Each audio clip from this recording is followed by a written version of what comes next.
Okay, welcome everyone to the May Communications Director Roundtable. I'm very excited to have y'all here today. And just a quick reminder that we are recording this, as you probably all heard. So anyone who isn't able to make it today or who gets in late can go back and see that recording. It'll be on our Naturalist News page after the fact, either later today or tomorrow, depending on when I'm able to get to it. But you'll be able to go back and review the slides from today, as well as the recording from today. And then also just a reminder that our next roundtable will be at the annual meeting, and I'll also be recording that. I don't plan to broadcast that one live, so people who aren't there won't be able to attend virtually, but we will be recording it and then posting that on the website, so people can watch it after the fact. We have a relatively short agenda for today to leave room for those guided discussions. We also are going to be wrapping up 5 or so minutes early because, again, presidents probably know we have a Tech Tuesday immediately following this, and so we need to make sure that people can transfer over to that WebEx link. So we're going to make sure we're staying on time, try to stay very succinct in some ways. And for our first order of business, we have some website updates. And we have not only Mary Pearl, but we have our new person, Ashley, on the line. I don't know who's doing which slide, so just tell me when to click. Yeah, I'll cover it and then I'll introduce Ashley on the next slide here. But I wanted to share with our communication directors today some updates that are happening with our websites. Many of you are also involved with your websites. Some of our chapters do not have their communication directors involved with their websites, but I felt like for kind of transparency in the process, letting y'all know as well whether or not you as a communications director are intimately involved with the website or are just familiar with it as a resource tool. Again, wanted to be able to share these same updates. This update was also given to our chapter presidents last week.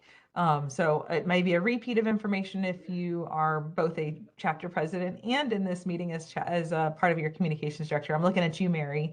And so again, just for transparency, wanted to make sure that everybody is able to see this and hear this.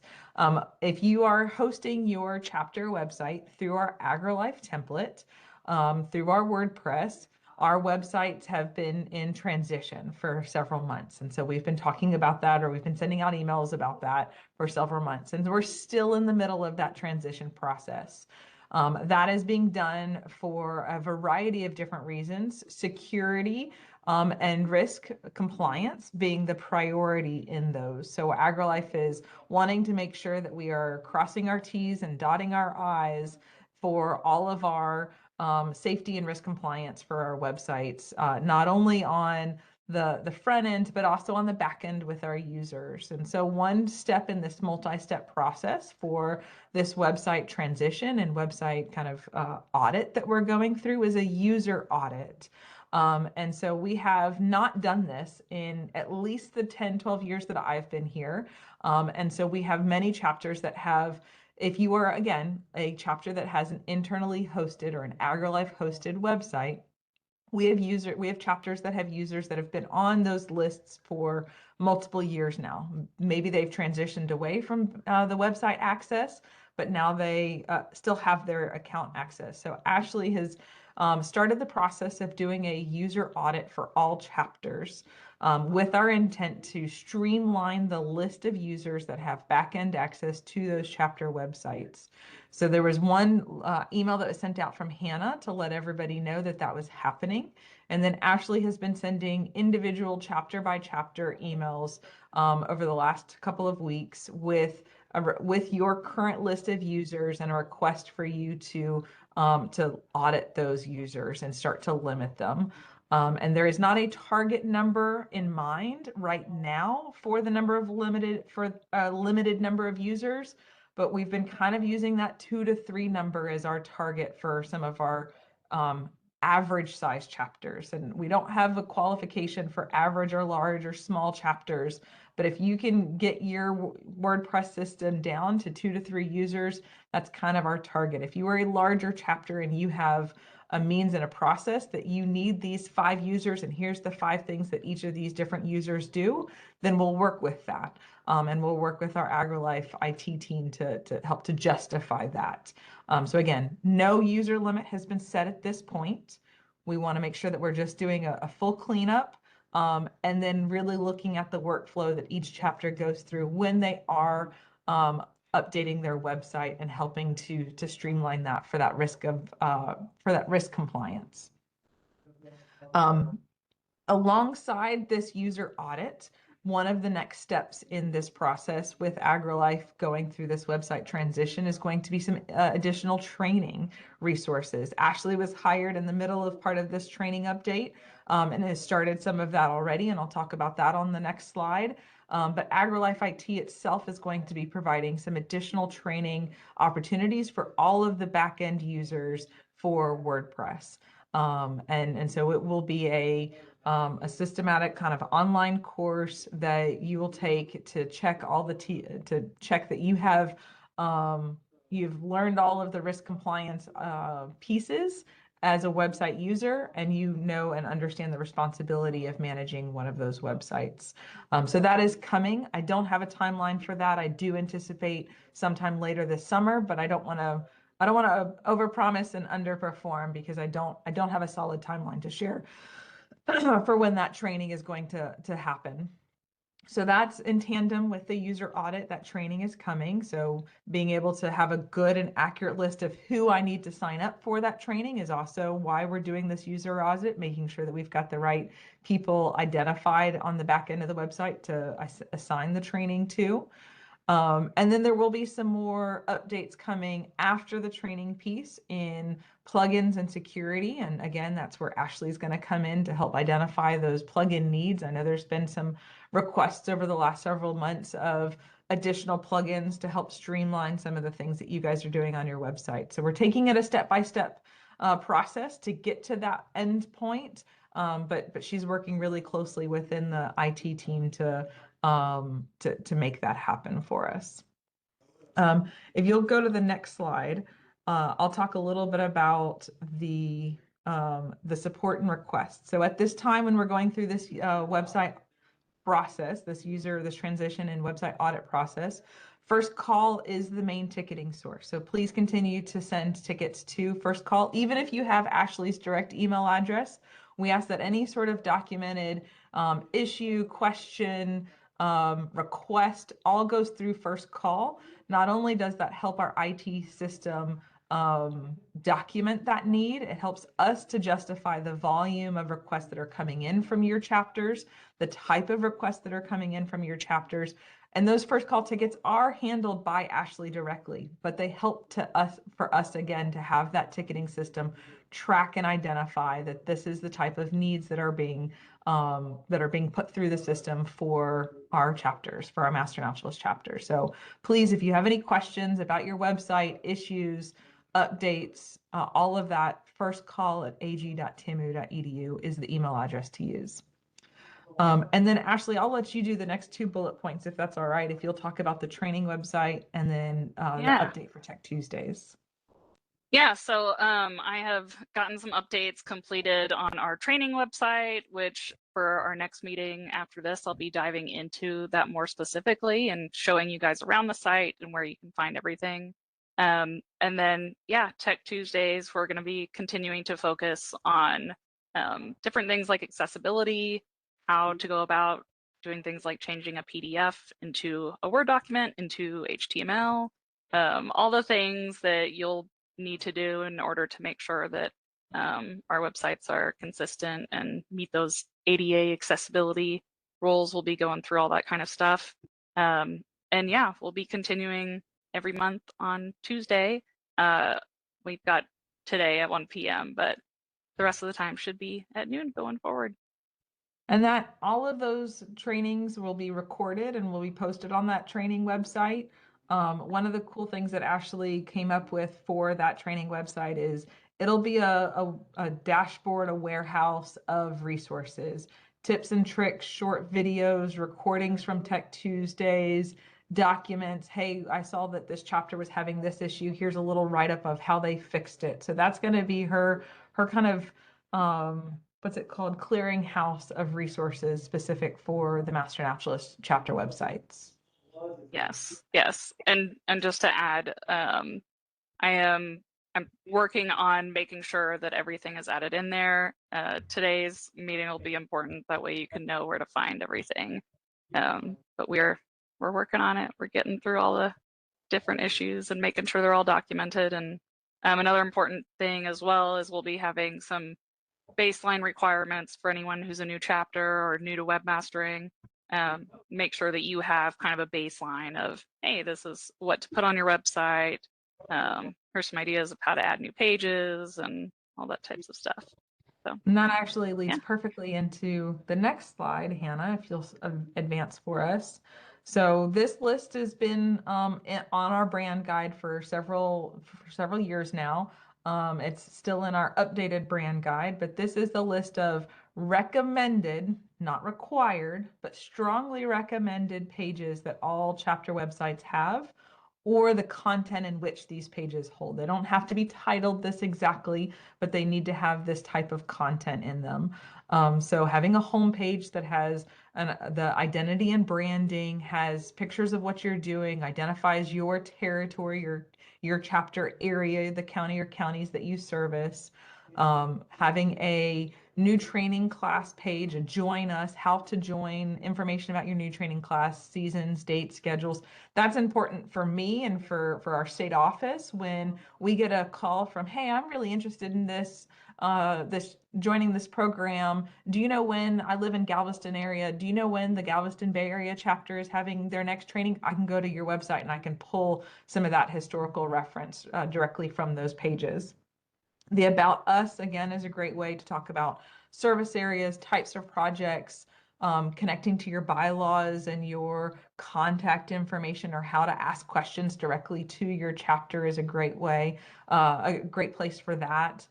Again, some more of these are more recommended, not required. A calendar for some of those public events, those chapter meetings where the public can get involved and see what your chapter is doing.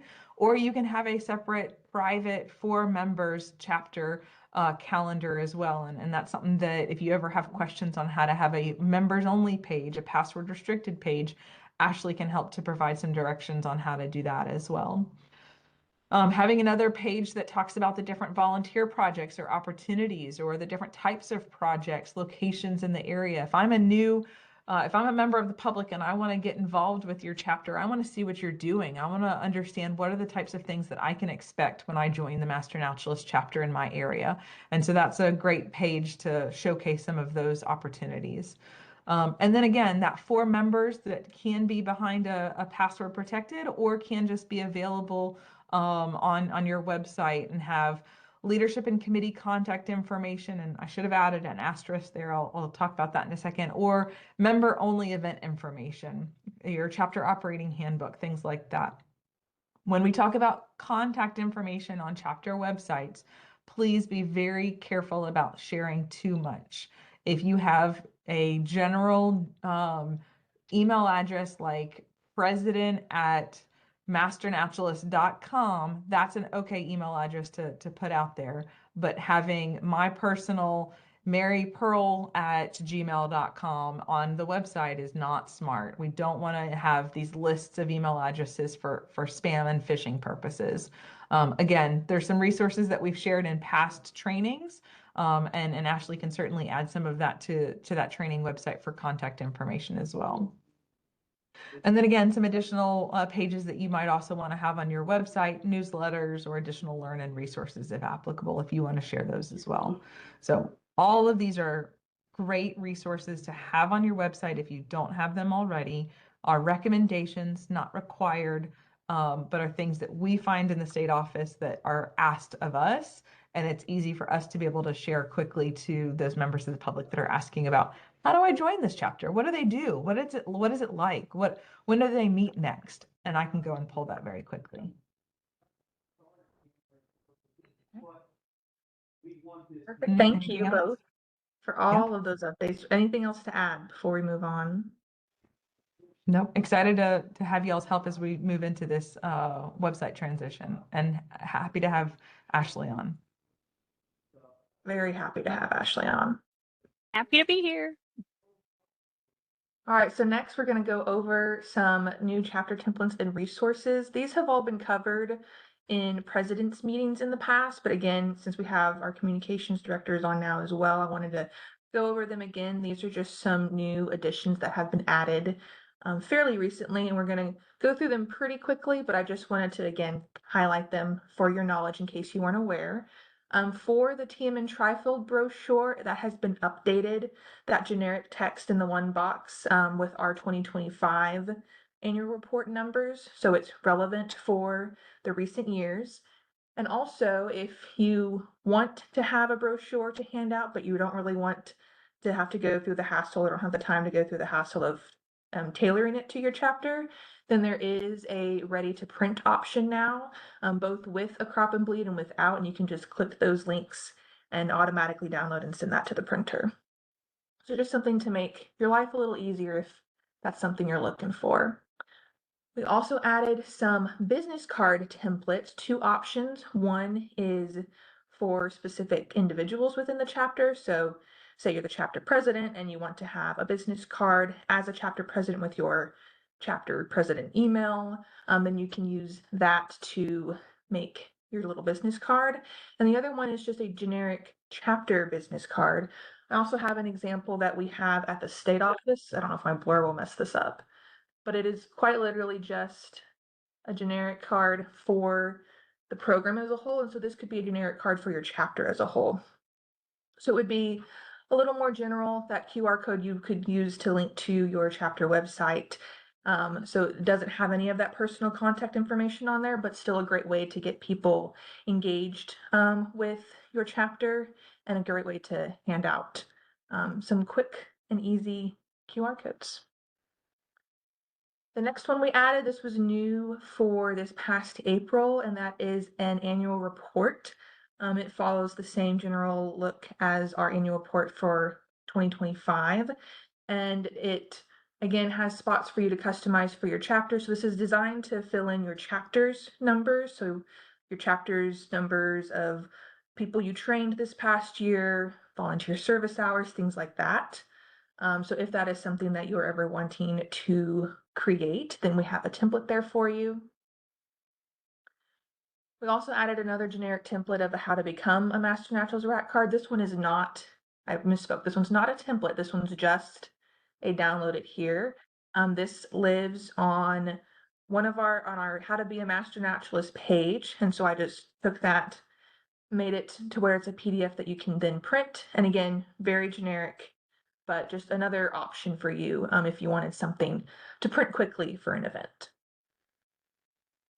And then I believe this is the last one, but this was also new for April, and that is a value of volunteer hours poster check. This is designed to be one of those giant poster boards that you stand with the big pictures, and you can either go ahead and type in those different values, or you can make it very reusable by just putting in your chapter name and leaving those monetary values blank.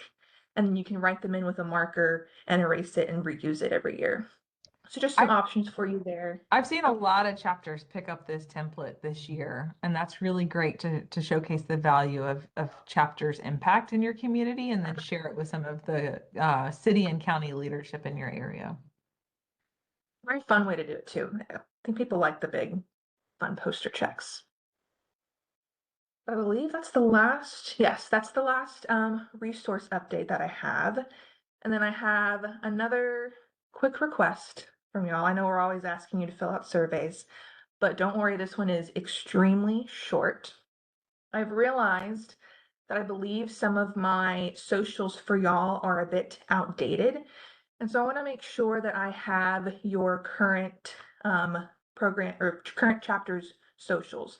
So I will be sending an email about this later this afternoon with, again, the link, the QR code, all the things. But it's really just a survey asking, do you have an Instagram? And if so, could you put in the handle? Do you have a Facebook page? That's those public facing ones. And if so, could you put that in? And then do you have a Facebook group? And so you can just fill that out. It also asks if you have any other socials, like if you have an X account, maybe a Flickr account, things like that. And then going ahead and just listing those as well. But if you could get those answers into me by the 26th, that would be appreciated. I know it's somewhat of a tight turnaround. It's a couple of weeks. And normally we do a little bit longer for surveys, but again, it's very short and you can just coordinate within the president or the communication director who fills out the survey. I'll be sending it out to both. But again, just a quick way to make sure that I have all the correct social media accounts. Okay, so now we are on to the guided conversation part. If you weren't able to make the previous communications director roundtable that was at the annual meeting, what this essentially is I've pulled some questions. Some are a little general, some are a little specific, just from things that I've seen pop up in emails, a lot of general questions from communications directors. And then I'll present those to y'all. And then this is the part where you can unmute and say what you think about something, or if you have questions about something and things like that. So this is the y'all need to participate part of the program. And then again, just a quick reminder, we are going to end about 5 minutes early just to make sure that we can move on to that next Tech Tuesday that we have. So the first one, I like to try to start with something a little bit generic because I feel like it's a good just segue into these types of things. But what is something that you've learned as a communications director that you think others would benefit from?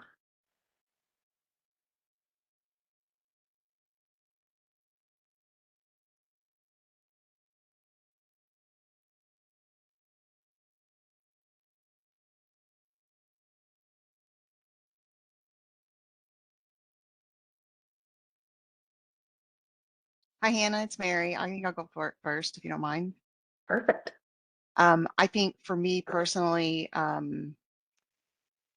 stepping into some of the new technology like Canva, it is very simple to learn, and it has been really amazing to helping me create content.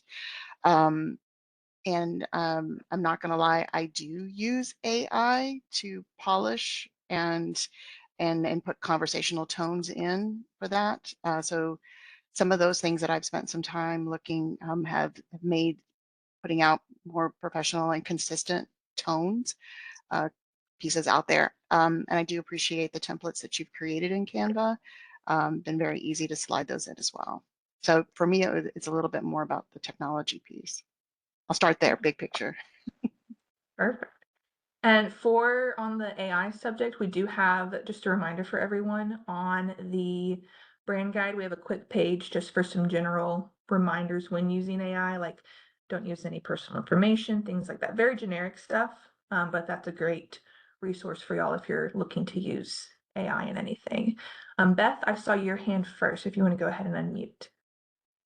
I'm going to unmute, but I've got an issue. I have an old PC and the camera's not working. Perfectly fine. Nobody wants to look at it anyway. The biggest thing, and it's a frustration probably for every one of the communication directors, if you're in small counties, everybody has a different preference for receiving their messages. Some don't have phones. Some don't take texts. Some want snail mail, and I'd love a hand show of who's using snail mail. Some refuse to use Facebook, so social media doesn't work. And being in a very small, big geography, but very small people category, mostly retired, we've really got a mix, and it gets very frustrating. You can count on two hands the number of people in our chapter that have visited our website. And we give training bits in meetings 3 or 4 times a year. We've made it as simple as we can make it. The same, and most of them just have a predisposition against anything electronic. They don't come to meetings. It's gotten very frustrating. And we've gone from 18 members when I joined to close to 60. But we're doing this. I've downloaded the brand guideline. have started working on the website, have put out a couple of rules that we'll try to keep going. But it's really an issue within our chapter. Does anyone have any tips for Beth on what's worked for their chapters? And I'm a professional communicator, so it's really frustrating. Beth, I have. Oh, go Oh, ahead.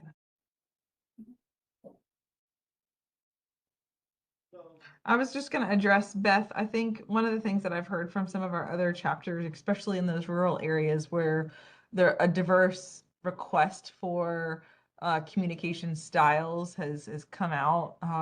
Having lived in one of those rural areas myself, I think trying to be as accommodating while also realizing that there is a limit to your time and the value of your time as well. And so a quick request to the chapter members of what is the easiest 1 or 2 communication channels that we can provide, and then selecting those 2 channels and setting that as the standard for engaging in the chapter, while not wanting to be exclusionary to those folks who take their communication in different ways, also recognizing that there is a time limit that our volunteers like yourself have to translating the same document from an email to a text thread to a snail mail to a Facebook post. Those things take time, and that's not the original intent of your time in this program. The original intent of your time in this program is to engage in stewarding our natural resources. So kind of a long-winded answer to, I would talk to your members and talk to your chapter leadership, pick 1 or 2 that work best and say that's where we're going. Yep. Thank you. I think Michelle had the next question, or her hand raised next. Thank you. I did, and yes, Beth, I would definitely say sometimes in all of us, I want to be humble. Sometimes we just want to gripe and we don't even know why we're griping. Focus on all the 60 members that are tuning in, that are paying attention, that are trying new things out. Because sometimes you might have a class of 30 and you're going to have 5 superstars. It doesn't mean you didn't make a difference to those other 25. Maybe they're going to tell their kids something about what they learned in class. But it's those 5 that tune in that are going to be your volunteers that come back year after year. We're finding right now that the youngest people that join our classes are the ones that jump in quickest. They get involved fast. They get deeply involved quickly. That sounds amazing. We're going through a change, but they're not that young. Their kids are in later years of school, but it's a frustration all along.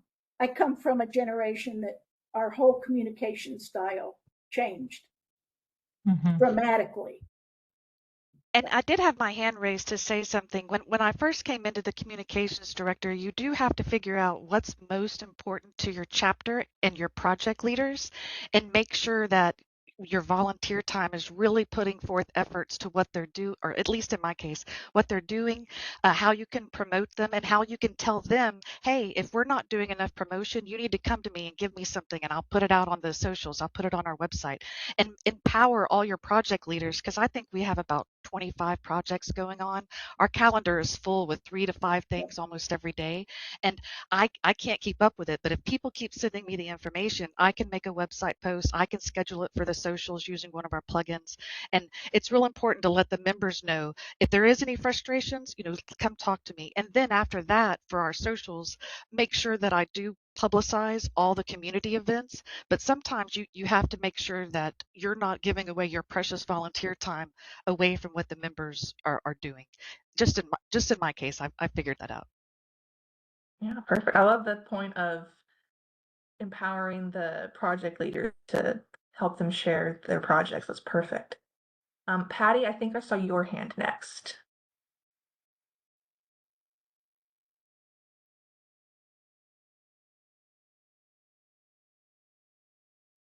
Are you there, Patty? She is unmuted, but she is not, we're not able to hear you, Patty. So if you could ask your question in chat, we'll try to address your question in chat.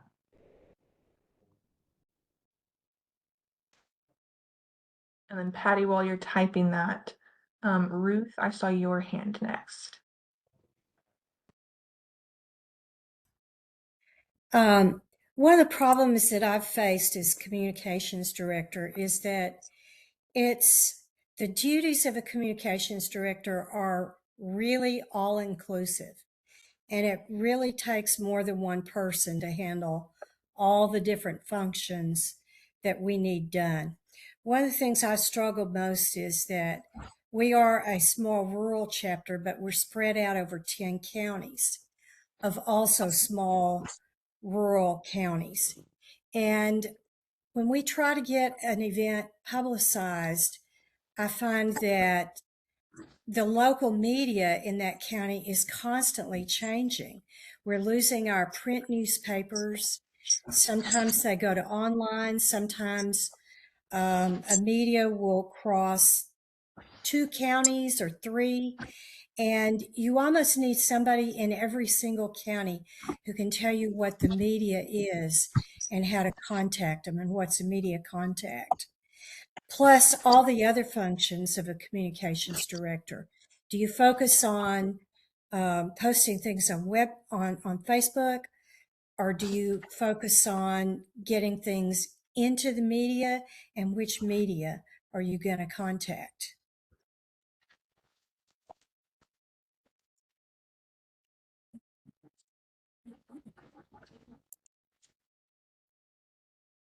Anyone have anything to add to that or tips for that? I think that's some great points, Ruth Ann. Patty looks like she's able to unmute and speak now and ask her question if you'd like to go I there. think next. do you hear me? Yes, Yep. ma'am. Good. Okay. Okay. So I'm with Cradle of Texas.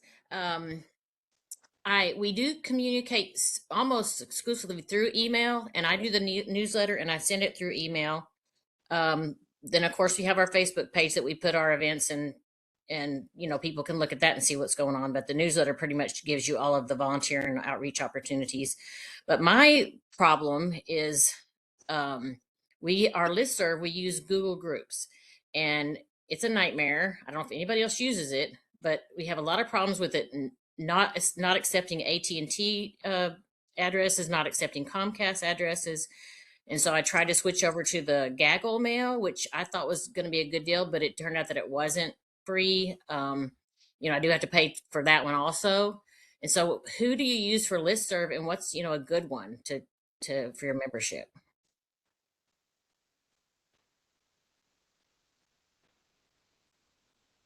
That's a great question. If folks can answer that in chat or have some suggestions that they've used, if you've got a larger chapter to share with Patty.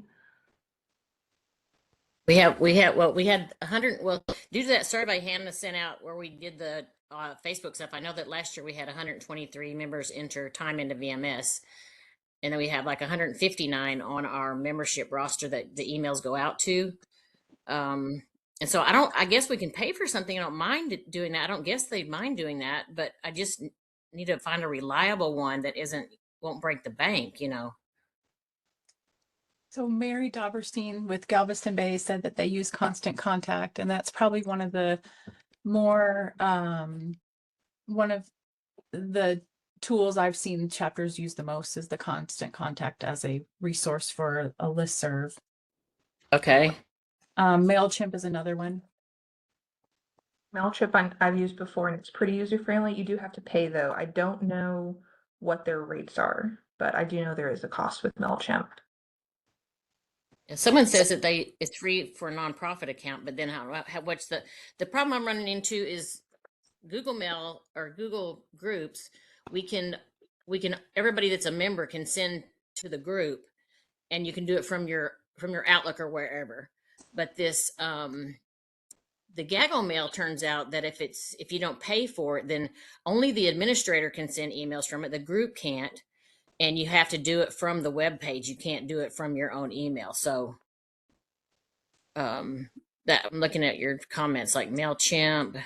I guess I can look into that. But if you are using it, then I'm going to trust it. Well, But I want to say one thing. I like to write the newsletters on our website because then AgriLife, if they ever decide to have AI and learn from all our awesomeness, it'll be available to them. Whenever I've used MailChimp or any other third party, the bad thing is yeah, if you can't afford it anymore, you lose all that data. If you keep it on the website and use a plugin to send it to all of your members, that data stays to where, pretty much everything that you've ever done can go be tracked on the website instead of a third party. okay, well, we do have the newsletter is on in the archives. It goes to the website, but when you say a plugin, so we use WordPress obviously for the website, and I think we're trying to find out right now from somebody there with the state if there's a plugin that we can use for WordPress to do our listserv. So, and I saw one, but it's not available. I don't know. It's just some kind of weird thing. So, If you I mean, I haven't just submitted really that need. as- Yeah, if you haven't submitted that as a ticket to Ashley already, or to the first call at ag.tama.edu address, make sure that you do, and we'll look into that. Yeah, Larry on looking Peterson into- did. He's our website guy, and Okay, I'm good. pretty sure he sent that in. Good. If that sounds familiar to anybody. The one I'm using is Jetpack that allows us to do newsletters I've seen from quite a a host. few of our chapters use Jetpack as well. Is that a plugin with WordPress or is that something else? Yes, ma'am. It's a plugin I had to on. ask for permission, and yeah, it's a plugin. Okay. All right. Well, maybe when you get back with us, that's something we can use. Okay. See, Lori Thank with y'all. her hand up next, and I want to make sure we can get to some of our other questions. So for Lori and Melody, I see y'all's hands next. Lori, you're first. But if you could go ahead and pose your question, and then we'll have people answer in the chat. Okay, no problem. You can move on. Sure. Yeah. Okay. Melody, did you have a question? No, I had an answer to something you've learned as communications director question. So if we need to, so you want me to answer it? Go for it. Thank you. I think having a, let's say, relatively detailed handbook or guide, what a communication director is and is supposed to do and how that's done, how it benefits the chapter, what the chapter membership needs to know about communication director duties and responsibilities and the generic aspects of being a communication director as well. I think many people in our chapter don't really know what communication director means. I've been trying to work on that. It's bits and pieces. It takes time to put together a handbook like that, a lot of time. And when there's so many other things to do, even with assistance here and there, it's kind of hard to get it all done. So then I do have a question, because if any chapters have developed a handbook, it might be beneficial to the rest of us if you could share it. If any chapters do have that, go ahead and say so in the chat. Okay, I am going to go ahead and move on to the next topic, which we've been kind of dancing around with the topic of emails, but this one's more for having specific chapter emails. So do you have a standardized chapter email, i.e., this person's name at chapter.org or this person's position at chapter.org, things like that? And if so, what do you use and what are the pros and cons? And we did ask this at a previous president's meeting. And so I pulled some of the information that we got from that. It seems like Google Workspace is a pretty common one to use, but I wanted to pose the question here in case there was anything to add to that, or if anyone had something else that they were using. I think Mary, I see your hand up first. Sure. Just to add to that, Google Workspace is something that's kind of evolved. A group tried to do it a few years back, didn't really get traction. Since stepping into the board, we fought the good fight with Google. I see that Michelle has had some issues trying to get nonprofit status.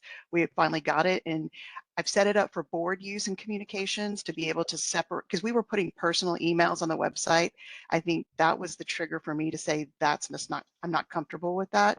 Just to establish through GoDaddy a .org website and get the Google up there. But that took I don't know, 6 months, 8 months. It was frustrating with Google to go back and forth, maybe because of the efforts previously, so got lost there. But it's really just been for supporting board and committee leads. I think we have teams that are trying to use Google Groups, but there is, it doesn't play well with others, and I think there's a lot of learning curve going on, some willingness, but we do not have a chapter like for all members. I think other members have said it. I think that would be a very tough ask to everybody to have another email address. So that's what, but it's hard. So as more people come on and changes happen, and they're like, oh, this is the way we do it. So so use it. So I don't restrict. It's like use it if it should be used if you want to. I do not say you've got to use this one, but we're making progress, but slow. Lisa in the chat said that they use Verve hosting for their email aliases. So that's another option for people. And then Melody, I saw your hand next. Oh, I already, Oh, I guess it's still up. And my Lori, hand was the last one. Lori, I saw your hand next. I would just say we have successfully for years used Google Groups for our listserv.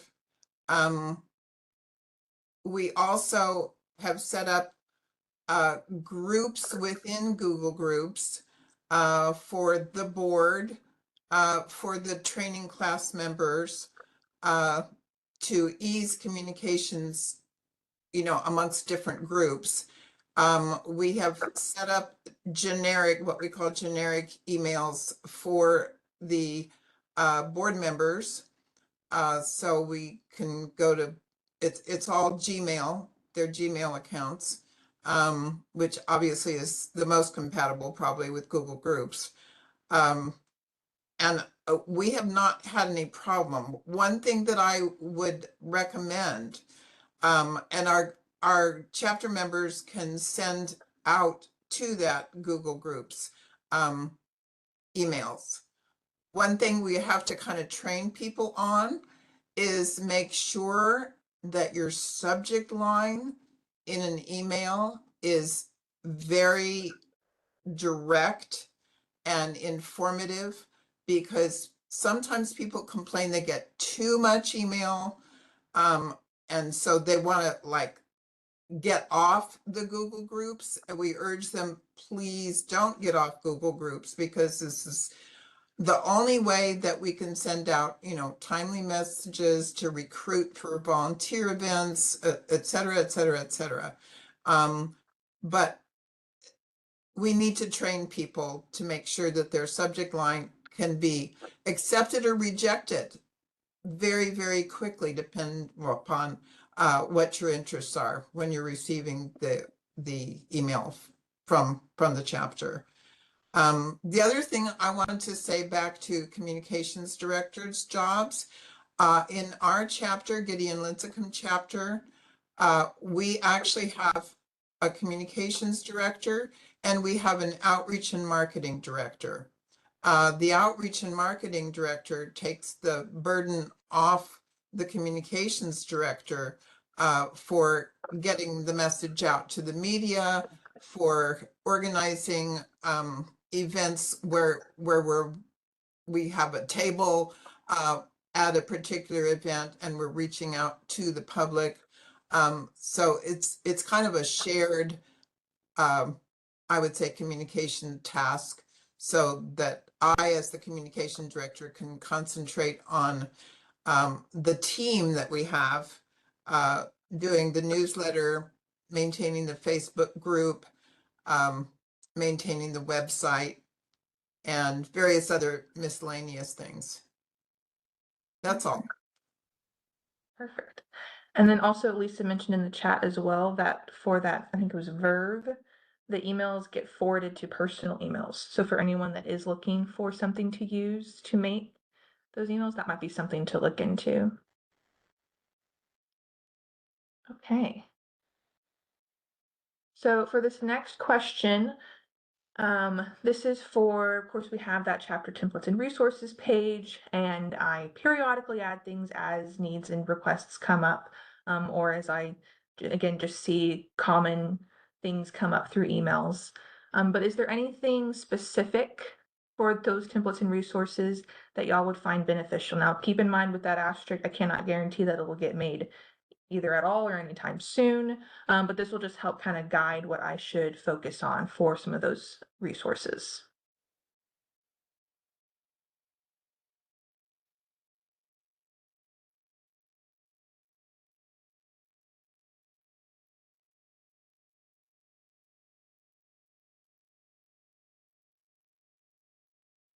What do you mean by a workday template, Michelle? Like for example, you have one for the volunteers that I can just get a quote from them and a picture, and then just update the name. Maybe something like I have projects in Frisco and Plano and McKinney, and we always have a project name that we use. Maybe something that would just have all your nice colors and your logo, kind of the same thing style that you've been doing, but I can just add in where it's going to be and who's the person they need to contact. Kind And of the like a date. project highlight here, it's coming. Okay. Yeah, or perfect. how to join this Workday project. Here's the upcoming announcement for that. I like that idea. Oh, that's a great idea too. Project highlights. I love I'm trying to refresh actually those right now on our page, so that would be nice to have. There's some types of tools like maybe a chapter meeting or some sort of AT invite. I've seen some really cool things coming out of different chapters, but if we wanted a consistent view, something to like that maybe. Did all of y'all get that Canva for Teams? Can we all be in a big team together? Um, I don't think it would I let don't that. think we can. I can answer that question a little bit. I set up our Canva team for the Master Bachelor's program. So if you are a nonprofit chapter, you can request your own Canva account, a nonprofit free Canva account in Teams. The problem with having a statewide one would be the shared upload and shared resources. It would get very busy very fast as far as like the projects and the files and the folders that are all there. That could get very busy. But if you are a chapter that is a nonprofit, you can get your own nonprofit Canva team set up for free. I have not been through that process, but I know several other chapters have. And organizations that I'm a part of have done that as well. I do know, kind of like what Mary was saying with the Google, it can be a bit of a headache to get the approval to go through. And I have heard that Canva in some cases can be a bit unresponsive, but they usually eventually get there. So persist is what I've heard if you're having any issues with getting that pro account. And for anyone that is worried about not having a pro account, all of the Canva templates that we have on the website use only free elements. So even if you only have a free account, you will still be able to use all of those resources. And then for, who asked that? For Roseanne with the Canva training, we're not planning any at this time, but on that chapter templates and resources page, I do link to Canva's kind of how-to page, and there's a lot of great resources there. And honestly, one of the best trainings that you can do is if you're trying to do something specific, is look it up on YouTube because someone most likely has made a tutorial for it on YouTube. And so that is a great way to do if you're just kind of poking around and playing around in there to learn how to do different things. That's half of how I've learned some of the stuff is just going on YouTube and watching a tutorial for it. I know that's the younger generation of me probably, but it's a great resource and it's free. It might be something to build into that communication roundtable at the annual meeting that you'll be hosting in October, just a 5-minute kind of walkthrough of how you use Canva and then the templates that are available there. Definitely could. If that's something There's that already a you're, suggestion of having a Canva training at the annual meeting in the chat. Mhm. I can definitely look into doing that. Mary said it was easy to secure the pro account for the chapter. So there's some good news too. Sometimes it's easy. Much easier than the Google Workspace nonprofit. Much easier. Good to know. Giving you Susan, a for the 5-minute time check. Oh, thank you. For the password for that Canva templates and resources page, I've sent it to all chapter presidents and communications directors as listed in VMS as of, I think the last time I sent it was a month ago. So check your email if you know you're listed as the one of those in VMS, but if not, if you can't find it, go ahead and just email me and I'll send that to you. Yeah, Adobe Express is also another great resource. Canva, just because it has that really easy free element and so many just graphics and free to use photos. It's been a great resource for that, but Adobe Express is also a great thing to do or to use. I want to go ahead. Let's see, we only have 5 minutes. I'm going to skip this one. And we're going to go ahead and go to this last question, which again, kind of already talked about, but go ahead and either put it in the chat or shout it out for our roundtable at the annual meeting. And again, that will be hosted live there and also recorded and added to the website after the fact. But what are some topics or tips you want to cover at that next one? What are some questions that you want to pose to other chapters on ways they might be doing things? And then what are any tips or tricks that I could share? I know we already mentioned doing maybe some Canva tutorials, but anything in addition to that, if you have any other ideas.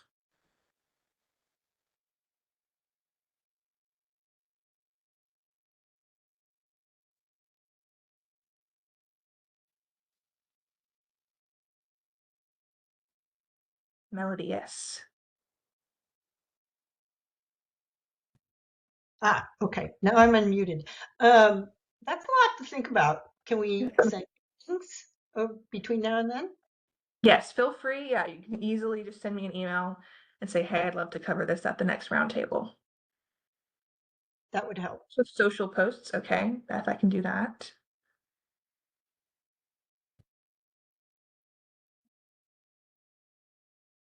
There's a question about sending paper newsletters and then also with VMS.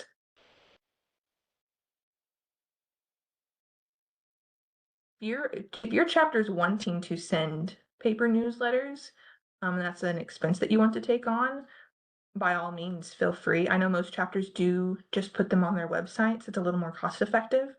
But if you think that'd be an easy way to reach some people, then it'd be worth giving it a shot and seeing how it goes.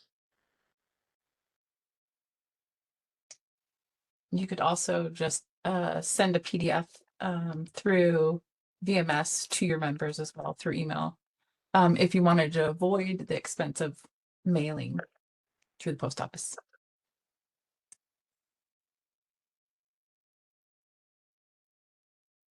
Roseanne's asking if anyone has manuals for communications directors to get a better grip on the position. And we can definitely, if anyone does have those, feel free to email those to me and I can get those shared to anyone who's looking for one.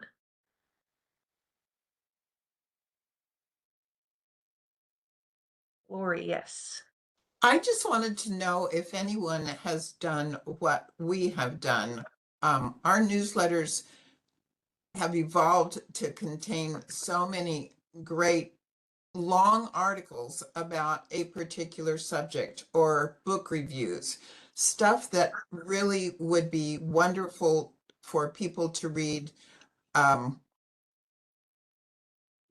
maybe is not, it's nothing that's timely, that has to be read right then.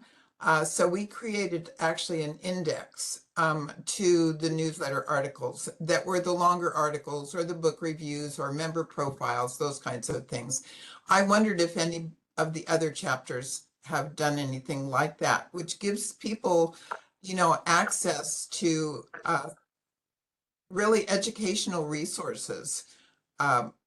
Because we've done it in our newsletter, we want to get those out to people to make sure that they understand that there's a lot of good stuff in those newsletters.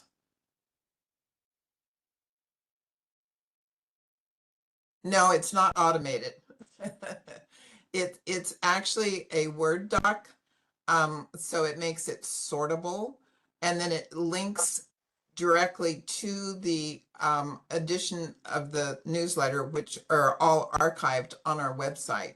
the newsletters are PDFs. So it's real easy. If you wanted to see the book review of The Light Eaters, you would use that link to go to that edition of the newsletter that had that book review in there. And so as a Word doc, it's sortable. We also make a PDF of it, which is pre-sorted just by the subject, but the links are still available. So, and I or someone who assists me just try to do it. We do a newsletter every other month. So we try to keep it up to date. We can definitely add a section about newsletters for the next roundtable. And Mary, I do see your hand up, but unfortunately we are at time. So if you could just email me your question if it's something that you want addressed at the next one or anything like that.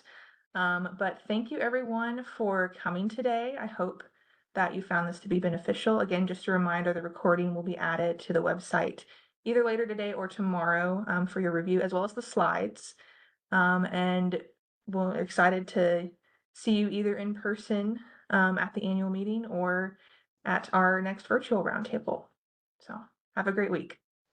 Thank you.